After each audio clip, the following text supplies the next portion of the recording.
नमस्कार. मी गोकुळ निवंगुने, स्वरनाथ वाचा भाषा प्रशिक्षण केंद्रामध्ये विशेष शिक्षक म्हणून गेले 11 वर्ष कार्यरत आहे. या मुलांना लवकर निदान म्हणजे लवकरात लवकर स्पीच थेरपी दिली गेली नाही, तर त्यांना प्राथमिक शिक्षण, माध्यमिक शिक्षण, त्याच्यानंतर नोकरी, नोकरीनंतर लग्न अशा अनेक समस्यांना तोंड द्यावं लागतं.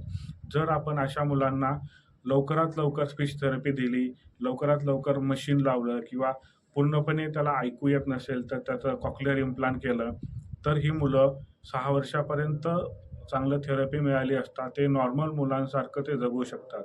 कारण ही एकच अशी डिसॅबिलिटी आहे, की त्यावर आपण पूर्णपणे ती रिव्हर्स होऊ शकते. मुले नॉर्मल बनू शकतात. म्हणून मी विनंती करतो, की आपल्या आजूबाजूला जर कोणी कर्णबधीर मूल आढळलं, की ते आवाज ऐकू शकत नाही, बोलू शकत नाही, तर त्याला आमच्या संस्थेशी संपर्क साधायला सांगा. धन्यवाद.